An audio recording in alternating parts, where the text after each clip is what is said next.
ধন্যবাদ ধন্যবাদ ধন্যবাদ। প্রতিবেশী রাষ্ট্র ভারতকে প্রাণ ঢালা অভিনন্দন এবং ধন্যবাদ। কি জন্য প্রাণ ঢালা অভিনন্দন এবং ধন্যবাদ জানাচ্ছি সেটা একটু আপনাদের এখন বর্ণনা করি।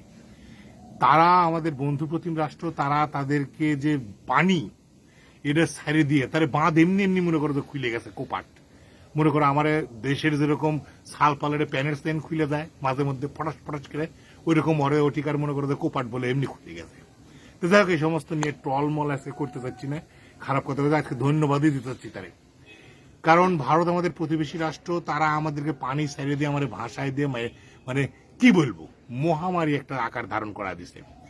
হ্যাঁ, এখন এটা অনেক সমালোচনা হতে পারে, অনেক বিশ্লেষণ হতে পারে তারা তবে হ্যাঁ, একটা সমস্যা তো আছেই।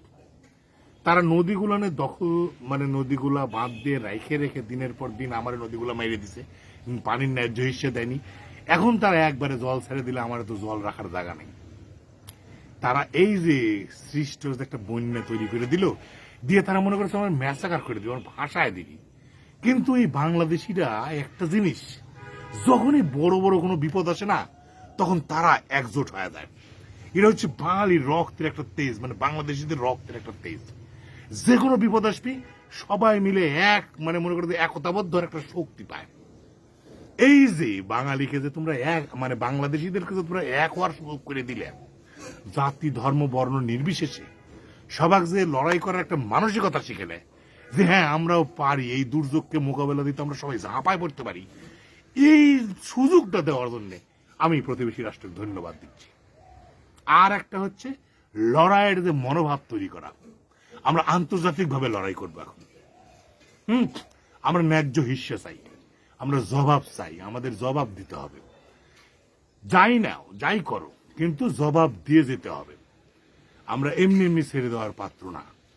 আমাদের মধ্যে যে প্রতিবাদের আগুন জ্বলে উঠলো, আমাদের মধ্যে যে এই যে মহামারীকে জয় করার যে একটা প্রেরণা জেগে উঠবে, এর থেকে আমরা আরো বড় বড় অ্যাচিভমেন্ট আমরা কিন্তু নিয়ে আসতে পারবো আমাদের সবাই।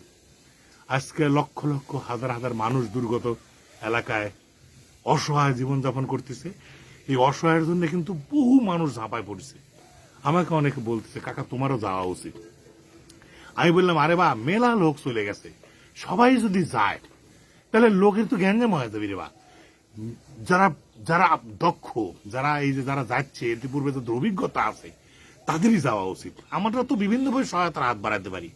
বিভিন্ন সংগঠন, বিভিন্ন তারা ফেসবুকে আমরা বিকাশ, তারপর নগদ এসব হিসেবগুলো দিচ্ছে, সে সমস্ত জায়গায় আমরা টাকা পয়সা দান করতে পারি। যারা কিনা অলরেডি এখান থেকে ঢাকা থেকে বা অন্যান্য জায়গা থেকে যেখানে শুকনো খাবার আছে সেগুলো নিয়ে তারা অলরেডি রওনা দিচ্ছে, পথে আছে, তাদেরকে সহায়তা করলে তারা আরো ত্রাণ সামগ্রী সেখানে নিয়ে যেতে পারবে। চ্যানেল 24 একটা খবর দেখলাম যে সেখানে লোকেরা সাক্ষাৎকার দিচ্ছে যে এক নৌকা প্রচুর আছে, কিন্তু একটা নৌকার যদি 10-15 জন করে চড়ে যায়, তাহলে সেই নৌকা কয়জনে উদ্ধার করবি কও? আবার অনেক নৌকার ত্রাণ নাই। বাবা, এটা সুপরিকল্পিত ভাবে কিন্তু কাজ করা লাগবে। সবাই গ্যাসের আপনার ইচ্ছে, সবাইকে উদ্ধার করা, সবার সাথে সহযোগিতা হাত বাড়ানো। কিন্তু এখন মানুষের কাছে তৈরি খাবার দরকার, কারো কাছে কিন্তু খাবার নাই। আর আপনি চাল দিলে সে চালটা তারা রান্না করে খাইতে পারবি না। অতএব তাদের শুকনা খাবার দেন, দুর্যোগময় কাটায় ওঠার জন্য রান্না করা খাবারের ব্যবস্থা করেন। হ্যাঁ, আর বাংলাদেশের মানুষ ঝাঁপায় পড়তেছে, এই দুর্যোগকে পারে দিতেই হবে। সবাইকে শুভেচ্ছা, ধন্যবাদ। আপনারা ভালো থাকবেন। আপনারা সবাই মিলে চেষ্টা করি, আসেন আমরা এই দুর্গতদের পাশে দাঁড়াই। এছাড়া অন্য কোনো কথা নাই, আর কোনো কথা নাই। আমরা শক্ত হাতে এই দুর্যোগকে মোকাবেলা করব। সহায়তার হাত বাড়ান, সবার কাছে করজোরে অনুরোধ। এই যে অসহায় মানুষগুলোর পাশে দাঁড়াতে হবে, আমাদের সবাইকে সহায়তার হাত বাড়া দিতে হবে। যে যেখান থেকে পারেন, যে সমস্ত বড় বড় সংগঠনগুলো তারা কাজ করতেছে, সে সমস্ত সংগঠনের পাশে দাঁড়ান। হিন্দু, বৌদ্ধ, খ্রিস্টান, মুসলিম সকল ধর্ম, কিন্তু বিস্তারিত জানতে না পারলে বন্যার সঠিক পূর্বাভাস দেয়া কঠিন বলে মন্তব্য করেন প্রতিষ্ঠানটির একজন দায়িত্বশীল। লড়াই করার মানসিকতা অর্জন করি। আসেন এই দুর্যোগটা আমরা পালন করি।